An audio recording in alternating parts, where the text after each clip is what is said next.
नमस्कार दोस्तों, आपका स्वागत है हमारे YouTube चैनल सिंपली एजुकेटेड में। और इस वीडियो के माध्यम से हम आज डिस्कस करेंगे कि उत्तर प्रदेश लोक सेवा आयोग के द्वारा जो समीक्षा अधिकारी, सहायक समीक्षा अधिकारी की परीक्षा आयोजित की जाती है, तो उसके लिए हम किस तरीके से प्रिपरेशन करेंगे। इस पूरे वीडियो में हम ये देखेंगे कि समीक्षा अधिकारी, सहायक समीक्षा अधिकारी के प्री और मेंस का क्या सिलेबस रहता है। उसके साथ ही साथ पिछले 2-3 वर्षों में किस विषय में कितने क्वेश्चन आए हुए हैं, किस विषय को ज़्यादा प्रायोरिटी पे रखना है, इस चीज़ को देखेंगे। और उसी के साथ-साथ में हम ये भी देखेंगे कि कौन से ऑनलाइन सोर्सेज़ हैं और कौन से ऑफलाइन सोर्सेज़ हैं इस परीक्षा की तैयारी को कंप्लीट करने के लिए। तो आपको पता है कि उत्तर प्रदेश लोक सेवा आयोग के द्वारा हाल ही में कैलेंडर जारी किया जा चुका है। ये इस कैलेंडर में आपके जो 2 मुख्य फेमस एग्ज़ाम होते हैं, यूपी पीसीएस का जो प्री है, वो 13 जून को होना है। समीक्षा अधिकारी, सहायक समीक्षा अधिकारी का जो प्री है, वो 1 अगस्त को होना है। और उसके साथ में जो मेंस एग्ज़ाम होता है समीक्षा अधिकारी का, वो 18 दिसंबर को होना है। हमारा जो पीसीएस का जो मेंस एग्ज़ाम होना है, वो 3 अक्टूबर को होना है। आपको पता है इसमें पीसीएस एग्ज़ाम्स के फॉर्म भरे जा रहे हैं। आज जब मैं वीडियो बना रहा हूँ, ये तारीख है 16 फरवरी। तो अभी पीसीएस प्री के जो एग्ज़ाम के फॉर्म्स हैं वो आ गए हैं, आप लोग फॉर्म फिल कर लीजिए।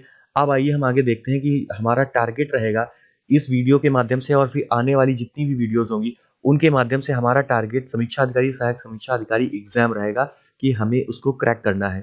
तो सबसे पहले हम इस एग्ज़ाम का सिलेबस देख लेते हैं। तो सबसे पहले समीक्षा अधिकारी, सहायक समीक्षा अधिकारी में आपको पता है कि प्री और मेंस 2 होते हैं। तो प्री एग्ज़ाम में 2 पेपर्स होते हैं।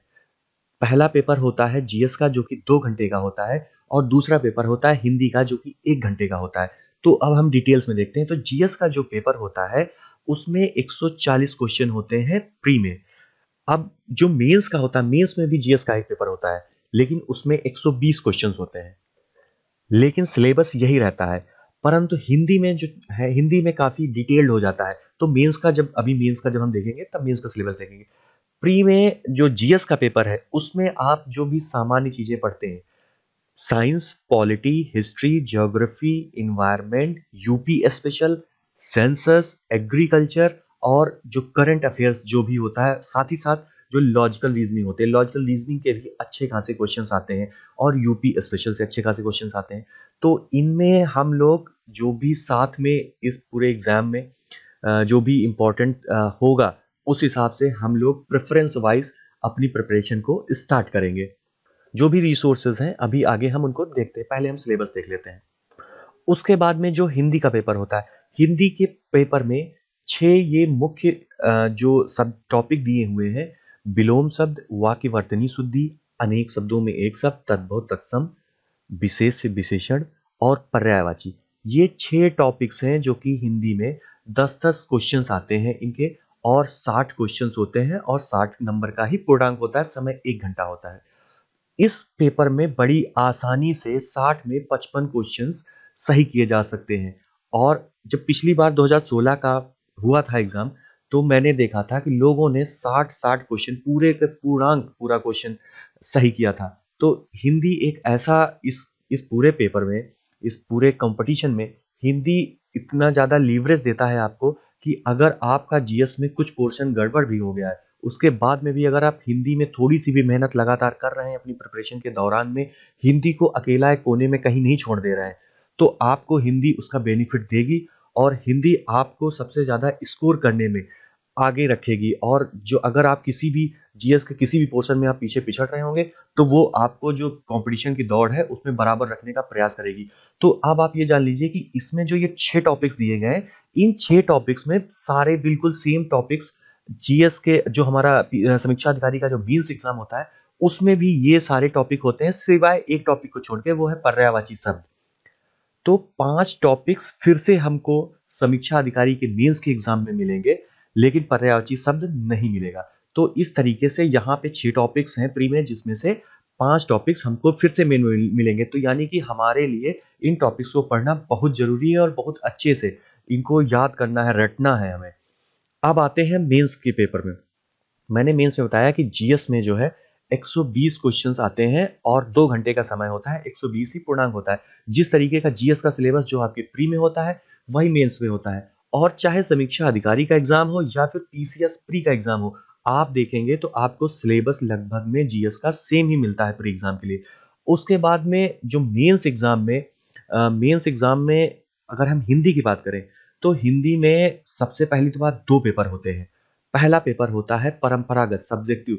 इसमें एक आपको अपठित गद्यांश दिया जाएगा। अपठित गद्यांश में आपको जो भी शीर्षक होगा वो लिखना होगा, सारांश लिखना होगा और जो क्वेश्चंस दिए होंगे वो आपको बताने होंगे। उसके बाद में टेबुलर फॉर्म में लिखने के लिए आता है। तो ये कुछ चीजें ऐसी हैं जो आप एक बार प्री अगर निकाल लेंगे तो उसके बाद में इन चीजों की तैयारी आपकी हो सकती है जब भी 2-3 महीने का समय रहता है प्री एग्जाम के बाद में। जैसे शासकीय, अर्धशासकीय पत्र, ज्ञाप परिपत्र, इनके बीच में अंतर, इनको लिखने का भी आ सकता है और इनके बीच में डिफरेंस क्या होता है कि कार्यालय आदेश क्या होता है, ज्ञाप क्या होता है, परिपत्र क्या होता है।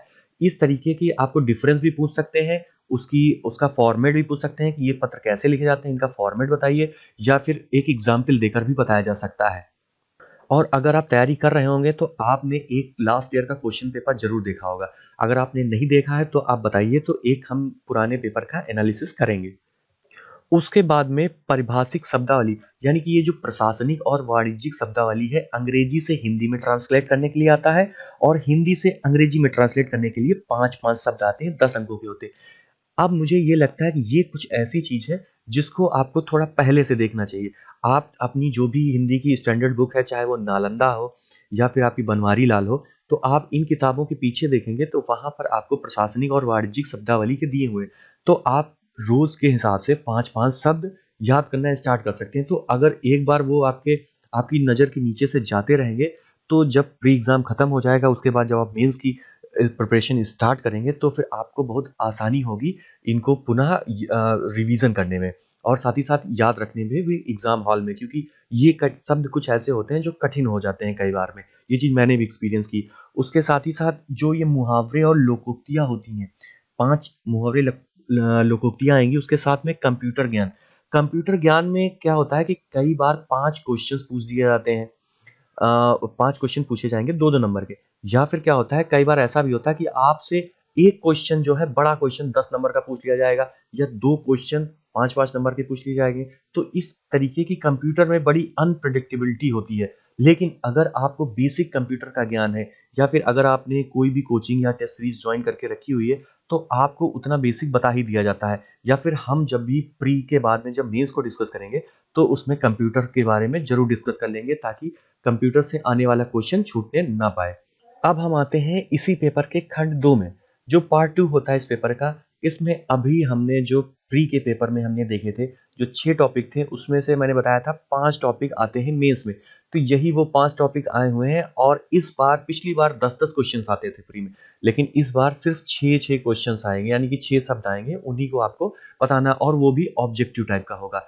इससे पहले जो अभी हमने ऊपर देखा, ये सारे आपके सब्जेक्टिव टाइप के होते हैं, यानी आपको लिखना होता है। लेकिन ये जो पेपर होंगे, यानी कि ये जो क्वेश्चंस होंगे आपके विलोम, वाक्य, वर्तनी, शुद्धि, अनेक शब्दों के लिए एक शब्द, तद्भव, तत्सम, विशेष, विशेषण, ये ऑब्जेक्टिव टाइप के होंगे, यानी कि ये टिक लगाने वाले होंगे। अब उसके बाद में ये पहला पेपर हो गया। फिर जो दूसरा पेपर हिंदी का होगा वो हिंदी निबंध का है। इसमें 120 क्वेश्चंस, 120 नंबर का पूर्णांक होता है और इसमें आपको टोटल 3 निबंध लिखने होते हैं और ये 3 निबंध, प्रत्येक निबंध इसमें से 40-40 अंक का होता है। तो इस तरीके से जो टोटल हिंदी, आप अभी आपने देखा कि 120 क्वेश्चंस की मेन में जीएस था और जो हिंदी का मेंस हो गया वो आपका 400 नंबर का हो गया। तो इस तरीके से अभी हमने देखा कि हमारा जो मेंस का जीएस का पेपर था वो, उसमें 120 क्वेश्चन थे, वो 120 नंबर का था पूर्णांक। उसके बाद में जो हमारा पहला हिंदी का पेपर था जिसमें हमें लिखित भी करना है और हमें टिक भी लगाना है, उसका टोटल पूर्णांक हो गया 160 नंबर का। उसके बाद में हमारा जो निबंध है वो हो गया 120 नंबर का। तो ये टोटल कुल मिलाकर 400 नंबर का पूर्णांक बनाते हैं। तो हमारा जो जीएस का, जो हमारा मेंस का पेपर होगा वो टोटल 400 नंबर का होगा। अब आइए हम आगे देख लेते हैं कि पिछले 2016 और 2017 में किस किस सब्जेक्ट से कितने कितने क्वेश्चंस आए हुए हैं, और साथ ही साथ हम ये भी देखेंगे कि अभी हाल ही में 2016 का मेंस का जो जीएस का पेपर हुआ था, हम इस बार जीएस के पेपर्स की बात कर रहे हैं। क्योंकि हिंदी में तो टॉपिक्स आपको पता ही है कि किस टॉपिक से कितने क्वेश्चंस आने वाले हैं। तो जीएस में हम देखेंगे कि पिछले साल 2017 में, 2016 में, 2016 का जो री एग्जाम हुआ था, जो अभी हाल ही में हुआ था, उसी का री एग्जाम का मेंस का पेपर हुआ था जीएस का। उसके भी क्वेश्चन देखेंगे कि किस सब्जेक्ट से कितने क्वेश्चन आए हुए हैं। तो सबसे पहले हम 2016 का जो सबसे पहले पेपर हुआ था उसको देख लेते हैं। तो 2016 का पेपर अगर आप देखेंगे तो हिस्ट्री में 31 क्वेश्चंस आए थे, जिसमें से ये जो आप देख रहे हैं कि 5 प्लस 7 प्लस 19 लिखा हुआ है, ये आपका एंशियंट, मिडविल और मॉडर्न के बारे में लिखा हुआ है अलग अलग। तो आप ये समझ सकते हैं यहाँ से कि मॉडर्न का जो है मॉडर्न सबसे ज़्यादा भाग होता है वो मॉडर्न हिस्ट्री का होता है 19 नंबर का।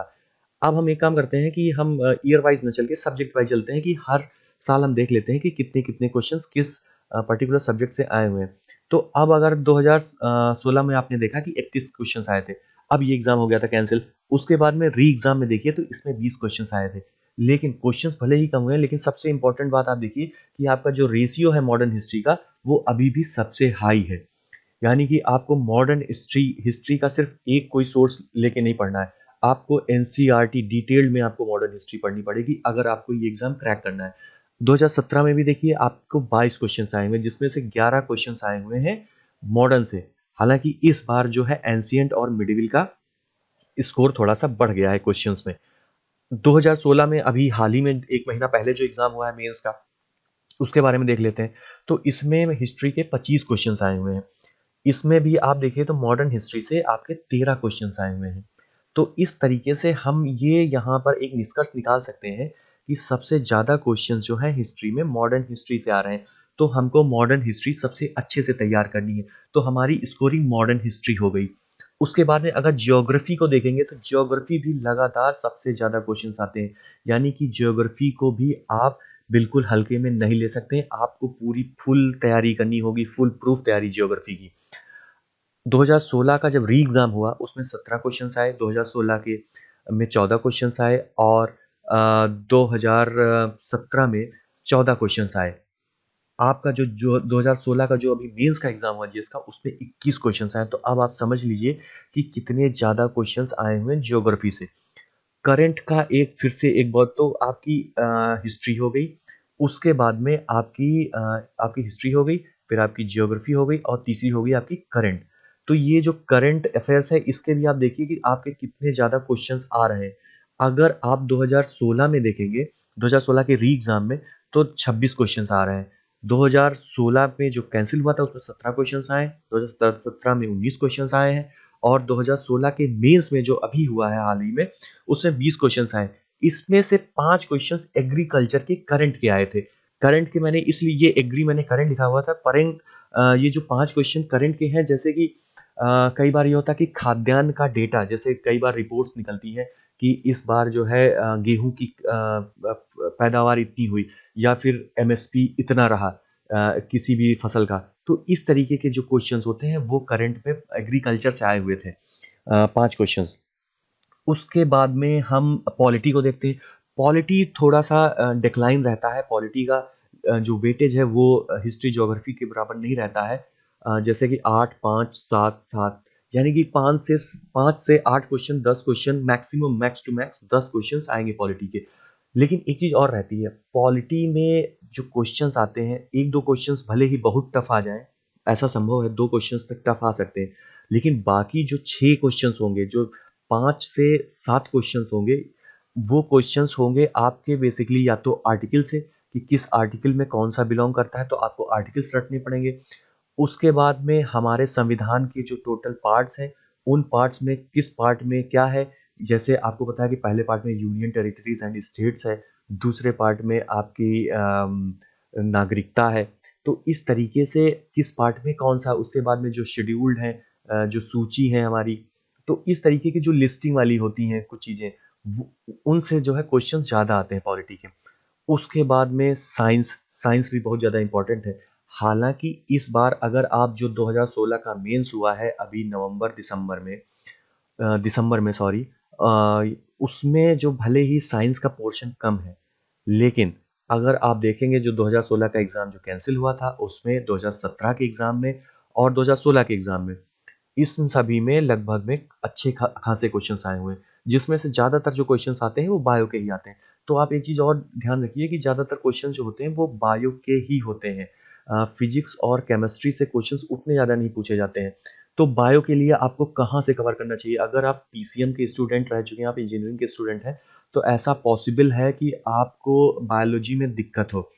तो इसमें हालाँकि मैंने यहाँ पीसीएम लिख दिया है, इसमें पीसीबी होना चाहिए यहाँ पे साइंस में, फिजिक्स, केमिस्ट्री, बायोलॉजी। तो बायोलॉजी के बारे में मैं रिसोर्स बताऊँगा आपको, वो बहुत ही अच्छा सोर्स है। उसके बाद में इकोनॉमी, इकोनॉमी आपकी टोटल करंट बेस्ड आती है। अगर आप करंट अफेयर्स तैयार कर रहे हैं, तो आपका बजट हो गया, इकोनॉमी सर्वे हो गया, और जो कई सारी रिपोर्ट्स आती रहती हैं उनके बारे में। और ये इकोनॉमी कई बार एग्रीकल्चर से रिलेटेड भी, एग्रीकल्चर भी इकोनॉमी में भी कवर हो जाता है। तो ये भी बस इतना है कि अगर आपका करंट अफेयर्स अच्छे से तैयार है, तो आप इकोनॉमी के क्वेश्चंस कर ले जाएंगे। बाकी अगर रही बात बेसिक्स की, तो उसके बारे में अभी हम रिसोर्स देख लेंगे आगे कि आप बेसिक्स कहाँ से प्रिपेयर कर सकते हैं। यूपी स्पेशल बहुत इंपॉर्टेंट है। यूपी स्पेशल, अब पीसीएस में भी जो भी एग्जाम्स हो रहे हैं, या फिर हमारे जो समीक्षा अधिकारी, सहायक समीक्षा अधिकारी का एग्जाम हो रहा है, यूपी पर ज़्यादा फोकस हो रहा है। क्यों यूपी पर ज़्यादा फोकस किया जा रहा है? यूपी पे फोकस इसलिए किया जा रहा है क्योंकि जो बाहर से स्टूडेंट आ रहे हैं, जो दूसरे स्टेट के स्टूडेंट हैं, उनके कंपैरिजन में जो हमारे यूपी के स्टूडेंट्स हैं, उनको लीवरेज मिले, वो एक फ्रंट फुट पे रहे, कहने का मतलब।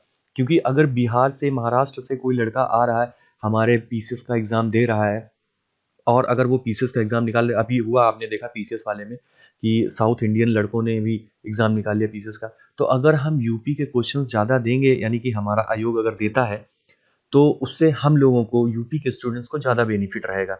तो ये होना भी चाहिए जहाँ तक कि, क्योंकि अगर आप यूपी स्पेशल एग्जाम करवा रहे हैं, तो अगर यूपी का आप नहीं पूछते हैं, तो ये हमारे लिए एक ड्रॉबैक हो जाती है। क्योंकि जितने अच्छे से हम यूपी को जानते हैं, यूपी के बाहर का जो लड़का होगा वो नहीं जानता होगा, तो हमारे लिए, हम फ्रंट फुट पे रहेंगे उसके लिए। उसके बाद में अगर आप सेंसस की बात करें, तो सेंसस में हालांकि इस बार 2016 के मेंस में, हालांकि मैंने जो पेपर देखा उसमें नहीं था, हो सकता है कि रहा हो, मेरी नज़र से छूट गया हो। लेकिन अगर रहा भी होगा तो एक दो क्वेश्चन रहा होगा। बाकी आप देख लीजिए कि जो नंबर ऑफ क्वेश्चंस हैं, वो सेंसस के लगातार घट गए। क्यों घट गए? क्योंकि अब आपको पता है सेंसस में क्वेश्चंस बचे ही नहीं, सारे क्वेश्चंस तो उन लोगों ने पूछ डाले हैं पिछले आने वाले 10 सालों में। अब सेंसस भी होना है, नया सेंसस आना है, लेकिन फिर भी आपको सेंसस पढ़ के जाना है, क्योंकि 2 से 3 क्वेश्चन तो आप मिनिमम मान के चलिए कि 3 से 4 क्वेश्चन तो आने ही आने हैं। इनको तो कोई रोक ही नहीं सकता है। भले ही कुछ ऐसा अचंभा हो जाए कि ना आए कोई क्वेश्चन, अदरवाइज 3 से 4 क्वेश्चन तो आने ही आने हैं। इन्वायरमेंट, इन्वायरमेंट ज़्यादातर ज्योग्राफी से ही कंप्लीट हो जाता है, लेकिन उसके लिए एक शंकर आईएएस की बुक आती है, उसको भी आप पढ़ सकते हैं अगर आपको इन्वायरमेंट। और अगर आप अच्छे से तैयारी कर रहे हैं, तो आपको जरूर पढ़ना चाहिए शंकर आईएएस की बुक, क्योंकि उसमें इन्वायरमेंट के बारे में बहुत अच्छे से जो परिभाषाएं हैं वो दी हुई हैं। बाकी जो कुछ चीजें होती हैं, जैसे ओशन से रिलेटेड या फिर कुछ केमिकल से रिलेटेड होती हैं, तो वो कई सारी चीजें तो हमको केमिस्ट्री की किताबों में मिल जाती हैं, बायो की किताबों में मिल जाती हैं, जो आप बायोलॉजी पढ़ते हैं, जूलॉजी पढ़ते हैं उसमें।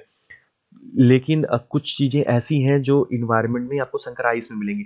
लेकिन अगर आप शंकर आइस की बुक नहीं पढ़ते हैं, आपने साइंस, केमिस्ट्री और बायोलॉजी अच्छे से कवर की हुई है, तब भी आपके ज़्यादातर क्वेश्चंस निकल जाते हैं।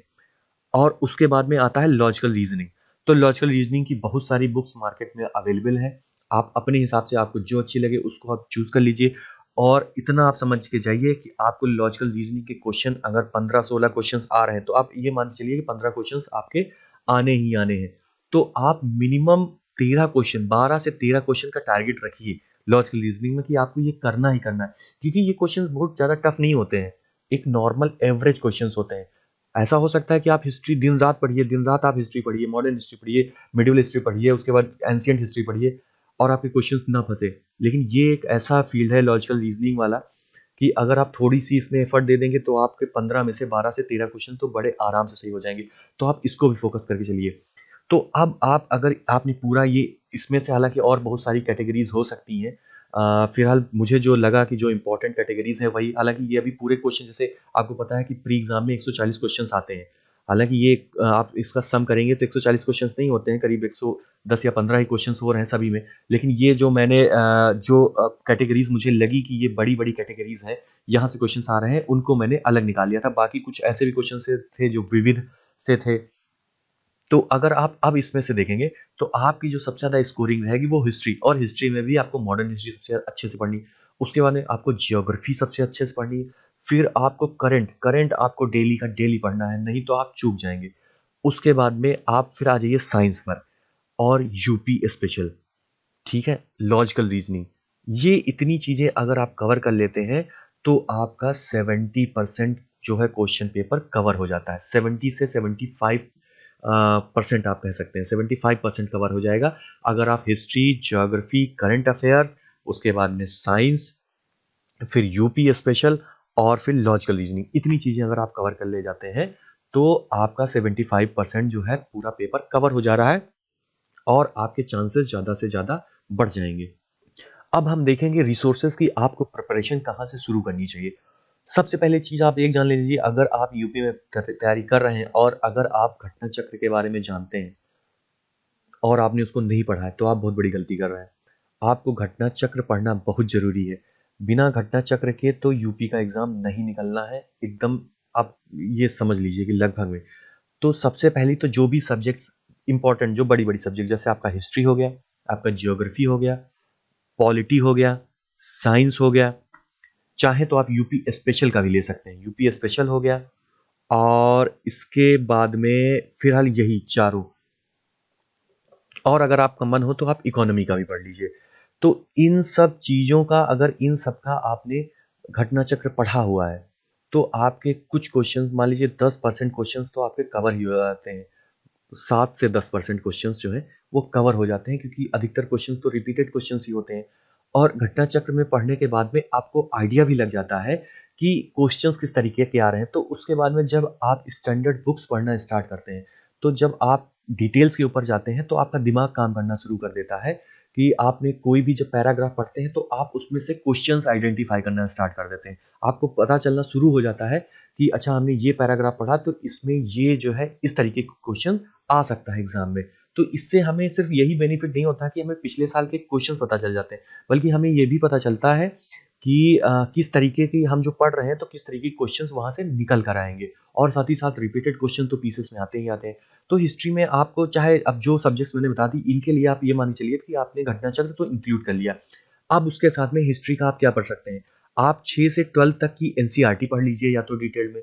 और अगर 6 से 12 की एनसीईआरटी नहीं पढ़ पा रहे हैं तो आपको एटलीस्ट 11-12 की जो एनसीईआरटी होती है, मॉडर्न, एंशिएंट, मिडिवल और मॉडर्न की, वो आपको तो पढ़नी ही पड़ेंगी। मॉडर्न में जो विपिन चंद्रा की आती है, तो इस तरीके की जो आती हैं एनसीईआरटीज, ये आपको तीनों पढ़नी ही पड़ेंगी डिटेल्ड में।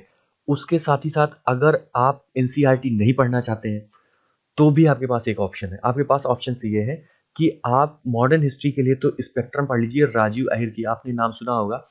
अगर नहीं सुना है तो आप गूगल पे सर्च मारिएगा, आपको पता चल जाएगा। स्पेक्ट्रम राजीव अहिर की मॉडर्न के लिए सबसे बेस्ट बुक है यूपी पीसीएस के लिए। इसके बाहर तो कुछ भी नहीं आना, आना आएगा भी तो आप शायद फिर किसी भी और बुक से पढ़ के नहीं कर पाएंगे।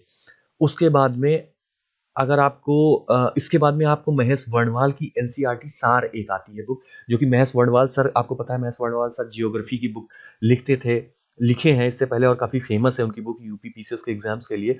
तो उन्होंने ही पूरी एक सीरीज निकाली हुई है एनसीईआरटी बुक्स की, कि जितनी भी हिस्ट्री, ज्योग्राफी, पॉलिटी, साइंस, इन सब की जो एनसीईआरटी बुक्स होती है उनका उन्होंने ग्रिप्स जो है अपनी बुकों में लिखा हुआ है। तो उनकी बुक को भी पढ़ के आप एनसीईआरटीज को अवॉइड कर सकते हैं। लेकिन फिर भी मैं रिकमेंड यही करूंगा कि आप एनसीईआरटी पढ़िए, क्योंकि महेश वर्णवाल सर की बुक में लिखा जरूर है एनसीईआरटी का सार, लेकिन स्टोरी नहीं बनेगी। अगर आपने अगर पढ़ा नहीं है पहले एनसीईआरटी, आपको बैकग्राउंड नहीं पता है, तो आप जब पढ़ेंगे तो आपका वही फिर जिस तरीके से आप पॉइंट्स रटते हैं लूसेंट से और क्राउन से, तो उसी तरीके के फिर से एक कहानी बन जाएगी और फिर भूलने वाला काम हो जाएगा। तो एनसीईआरटी पढ़िए और नोट्स बनाइए, उसके नोट्स सबसे ज्यादा इंपॉर्टेंट है।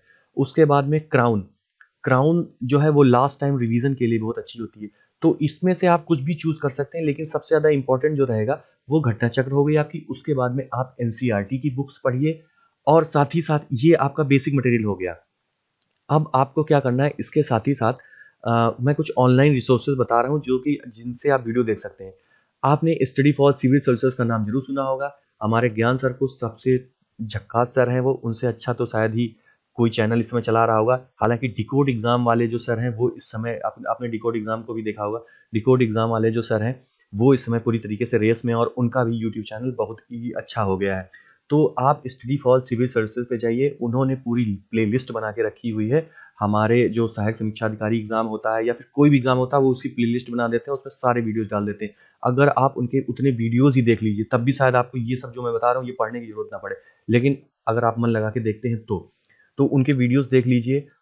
उन्होंने पूरी जो एनसीईआरटी बुक है, उसके पूरे वीडियोज़ बनाए हुए हैं। आपको कहीं से कुछ नहीं पढ़ना है, उन्होंने पूरा वीडियो बनाया हुआ है। आप लंबे-लंबे वीडियोज़ हैं थोड़ा-सा, आप उनको देखिए तो आपको पढ़ने की ज़रूरत नहीं पड़ेगी और आपकी पूरी एनसीईआरटी कवर हो जाएगी। आप 2 बार, 3 बार उन वीडियोज़ को देख लीजिए अगर आपको एक बार में नहीं समझ में आता है। यहाँ तक कि उन्होंने जो स्पेक्ट्रम राजीव अहिर की मैंने बताई, जो कि सबसे स्टैंडर्ड बुक मानी जाती है मॉडर्न हिस्ट्री में, उसकी भी उन्होंने वीडियोज़ बनाई हुई है, तो आप उसको भी वीडियोज़ देख सकते हैं।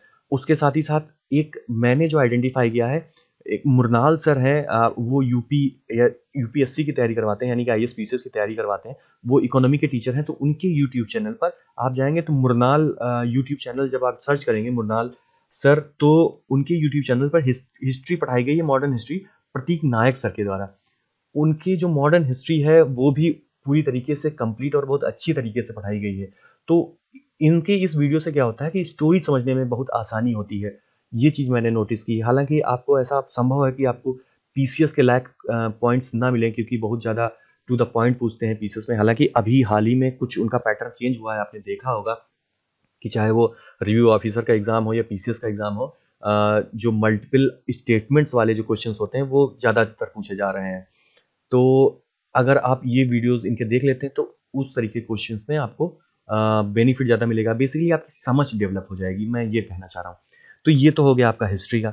उसके बाद ज्योग्राफी का। ज्योग्राफी का भी आप सबसे पहले तो आप 2 चीज़ें जान लीजिए। एक जो सबसे फेमस इस समय चल रहा है एससीएस, यानी स्टडी फॉर सिविल सर्विसेज, ज्ञान सर का चैनल, और जो दूसरा चैनल है वो डिकोड एग्ज़ाम।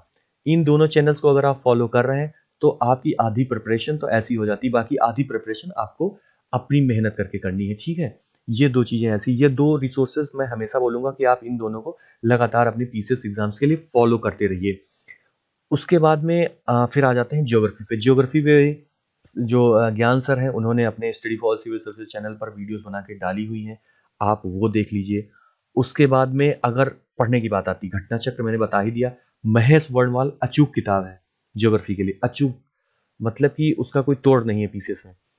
उसके बाद में एटलस आपको खरीदना ही पड़ेगा, क्योंकि जब भी कोई एग्ज़ाम जो भी कोई न्यूज़ आए जहाँ पर कोई जगह की बात हो, आप एटलस पलटिए और जगह देखिए वो।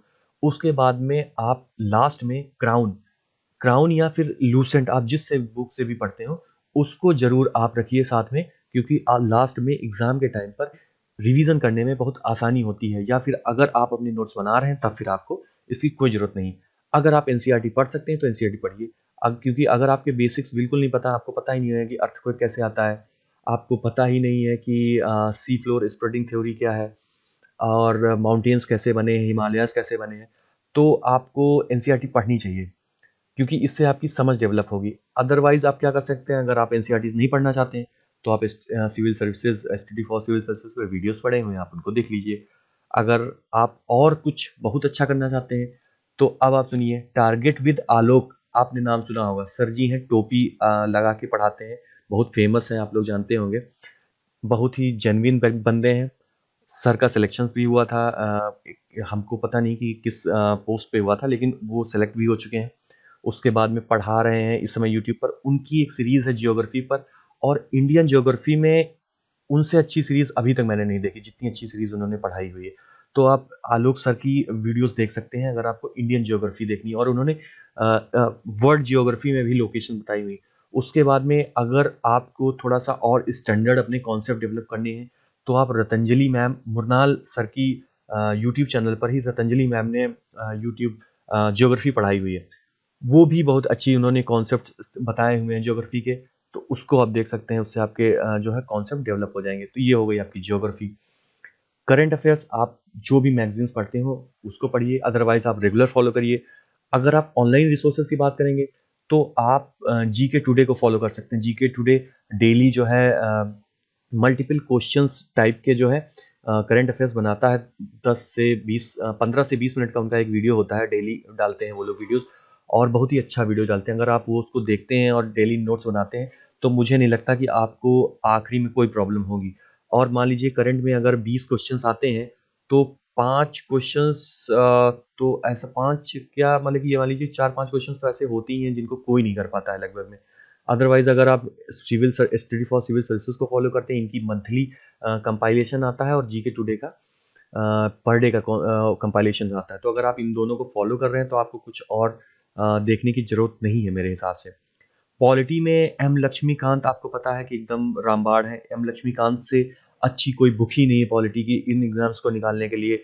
लेकिन आपको एक चीज ध्यान रखना होगा कि एम लक्ष्मीकांत जो है वो समीक्षा अधिकारी एग्जाम के लिए थोड़ा सा लेंदी है, थोड़ी सी ज्यादा बड़ी किताब है। हो सकता है कि आपको इतनी ज्यादा जरूरत ना पड़े। अगर आप पीसीएस की तैयारी कर रहे हैं साथ ही साथ में, तो एम लक्ष्मीकांत को पढ़े बिना आप पीसीएस पास ही नहीं हो सकते, आप ये भी जान लीजिए।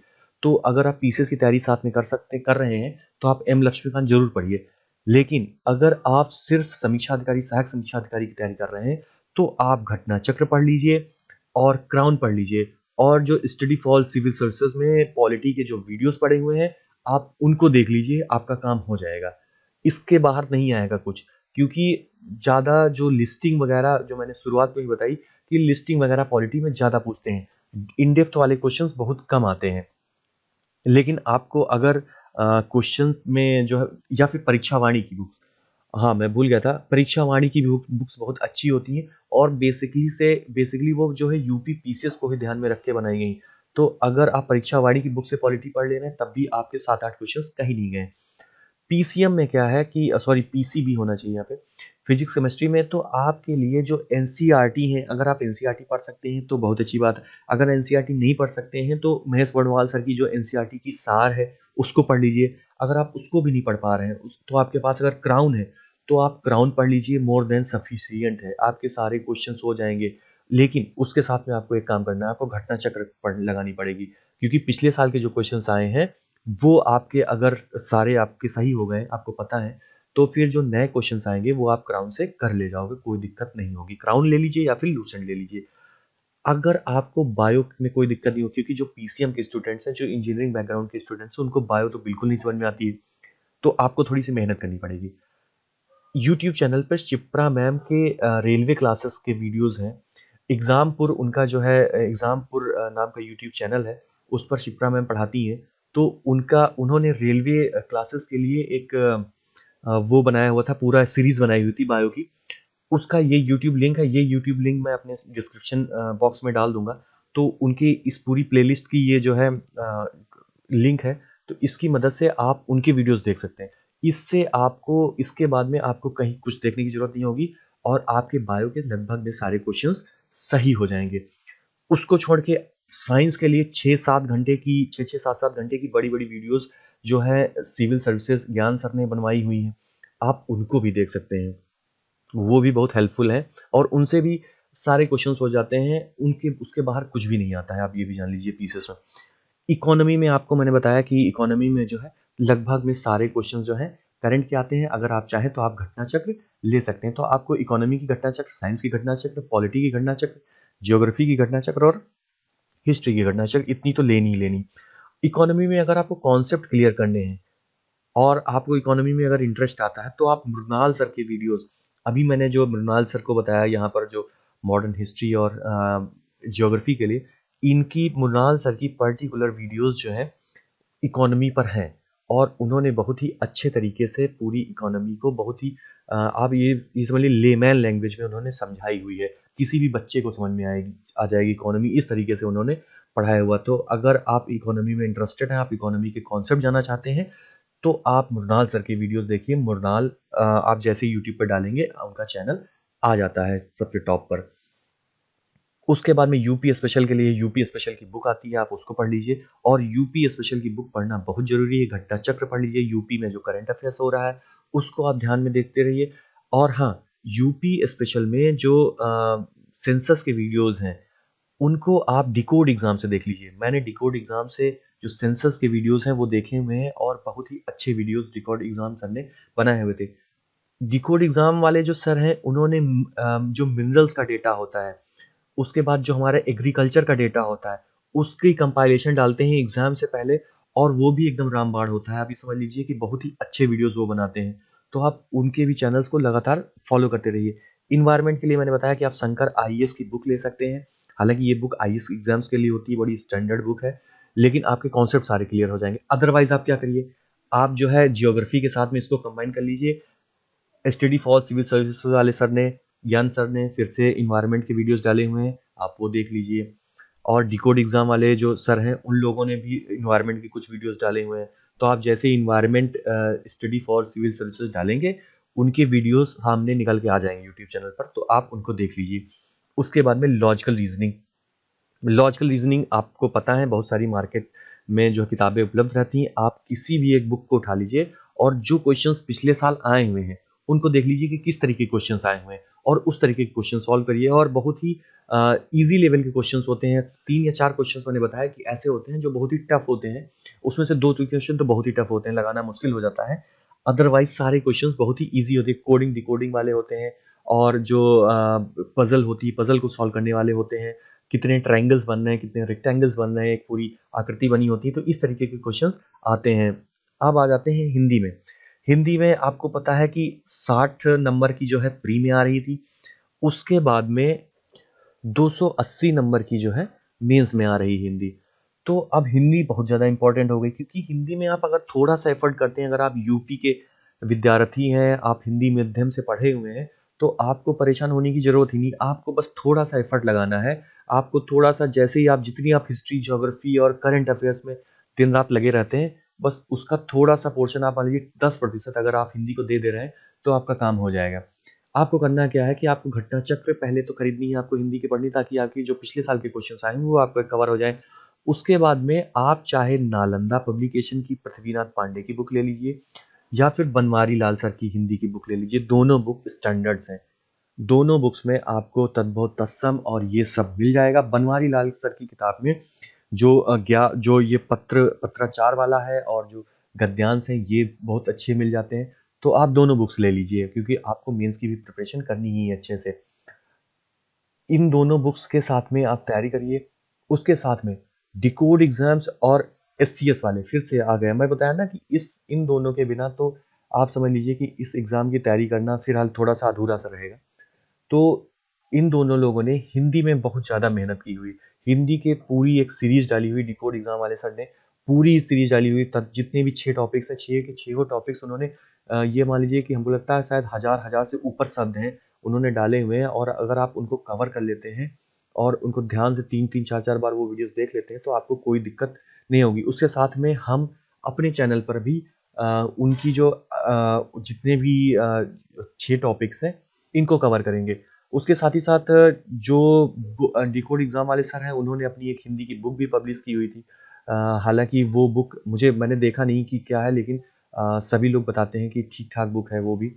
लेकिन आप एक काम करिए कि आप स्टैंडर्ड बुक्स पर ज़्यादा प्रेफर करिए। आप नालंदा पब्लिकेशन की बुक ले लीजिए, या फिर आप बनवारी लाल सर की बुक ले लीजिए। और इनके साथ ही साथ एससीएस यानी कि स्टडी फॉर सिविल सर्विसेज वाले जो चैनल है, उसमें भी पूरा हिंदी का कवर किया गया। उन्होंने मेंस के हिंदी की जो भी आपकी चाहे पत्राचार वाला सब्जेक्ट हो, या फिर निबंध कैसे लिखना है, या फिर हमारे जो ये 6 टॉपिक्स हैं, इनके बारे में पूरी सीरीज बनाई हुई है। उसको अगर आप फॉलो करते हैं तो फिर आपको कोई दिक्कत नहीं होगी। उसके साथ ही साथ ये सब तो हो गई चीज़ें, इसके साथ में आपको एक टेस्ट सीरीज भी ज्वाइन कर लेनी चाहिए। आप प्री के लिए भले ही मत करिए, लेकिन आपको मेंस में तो टेस्ट सीरीज आपको करनी ही पड़ेगी। अगर आप प्री के लिए भी एक टेस्ट सीरीज ज्वाइन कर लेते हैं, तो आपको एग्जाम निकालने में कोई भी दिक्कत नहीं होगी, क्योंकि आपको प्रैक्टिस रहेगा। तो ये हमारी पूरी जो डिस्कशन हो गया कि किस तरीके से लास्ट ईयर कौन कौन से किस सब्जेक्ट से कितने क्वेश्चंस आए थे, हमारी जो प्रिपरेशन है वो कहाँ से होनी चाहिए, ये पूरा डिटेल्ड मैंने आपको वीडियो बना के दे दिया। अब आने वाले वीडियोस में हम क्या करेंगे, हम हिस्ट्री स्टार्ट करने जा रहे हैं। और जो मॉडर्न हिस्ट्री है, मॉडर्न हिस्ट्री में यूरोपियों का जो आगमन होता है जहाँ से, हम वहाँ से स्टार्ट कर रहे हैं। क्योंकि मॉडर्न हिस्ट्री का आपको पता है वेटेज बहुत ज़्यादा है। तो यूरोपीय शक्तियों का जब आगमन होता है, जब पुर्तगाली आते हैं हमारे देश में, उसके बाद से मैं स्टार्ट कर रहा हूँ। और फिर उसी के साथ में मैं चलता जाऊँगा। जो हमारे मॉडर्न मुगल काल, जो मॉडर्न में मुगल काल था, जो बाद के मुगल काल थे, राजा थे, उनसे क्वेश्चंस पूछे जाते हैं। क्योंकि आपको पता है कि अब अकबर, हुमायूं और इन सब से कितने क्वेश्चंस आ चुके हैं, काफ़ी रिपीटेड हो चुका है। तो हालांकि पूछते हैं वहाँ से भी हैं, तो एनसीईआरटी बेस्ड लेकिन क्वेश्चन ज़्यादा आने लगे हैं पीसेस में। तो इसीलिए मैं बोल रहा था, अगर आप हिस्ट्री की एनसीईआरटी कवर कर लेते हैं तो आपको दिक्कत नहीं होगी। लेकिन फिलहाल यहाँ से शुरू करेंगे हम लोग मॉडर्न में। मॉडर्न में मैं क्या करूंगा कि महेश वडवाल सर की जो एनसीईआरटी सार है, और जो क्राउन है, इन दोनों बुक्स का जो मिक्स जितने भी इम्पोर्टेंट पॉइंट्स निकल के बाहर आएंगे मॉडर्न हिस्ट्री में, जो मैंने बताया कि 1500 के आसपास के इधर, यानी 1500 के 1500 ईस्वी से आगे बढ़ते हुए क्रम में जो भी समय काल के दौरान जितनी भी हिस्ट्री होगी उसको हम लोग कवर करेंगे। और महेश वर्णवाल सर की एनसीईआरटी जो सार है और जो क्राउन है, इन दोनों बुक्स के जो भी इम्पोर्टेंट पॉइंट्स होंगे उनको हम लोग एक पीडीएफ बनाकर उनको हम लोग क्लासेस में अपने डिस्कस करेंगे। इसके साथ ही साथ मैं जो है, आपको पता है, डेली बेसिस पर दैनिक जागरण की न्यूज़ एनालिसिस डालता हूँ और प्रयास करता हूँ कि जो एडिटोरियल निकला हुआ है, संपादकीय निकला हुआ है, उसको भी डिस्कस किया जाए। हालांकि दैनिक जागरण में कोई इतने ज़्यादा इम्पोर्टेंट एडिटोरियल्स रोज नहीं निकलते हैं, कभी 3-4 दिनों में जो अच्छे लेखक होते हैं वो अपना लेख लिखते हैं दैनिक जागरण में। अदरवाइज ज़्यादातर जो है वो पोलराइज्ड होता है आर्टिकल, गवर्नमेंट के पक्ष में ज़्यादा लिखा जाता है, गवर्नमेंट पॉलिटिकल ज़्यादा होता है, बहुत अच्छे आर्टिकल्स नहीं होते हैं हमारे एग्जाम के पर्सपेक्टिव से। तो लेकिन फिर भी जो इम्पोर्टेंट होंगे उनको मैं डिस्कस करता रहूँगा फ्यूचर में, और जो रोज़ डेली न्यूज़ एनालिसिस होती है वो भी मैं करूँगा दैनिक जागरण की। इसके साथ ही साथ में अगर कोई और इम्पोर्टेंट टॉपिक्स होंगे जो हमारे एग्जाम्स के लिए ज़रूरी होंगे उनको भी साथ ही साथ डिस्कस किया जाएगा। तो फिलहाल इस वीडियो में इतना ही। आने वाले वीडियोस में हमने जो बताया उस तरीके से हम आपके सामने आएंगे।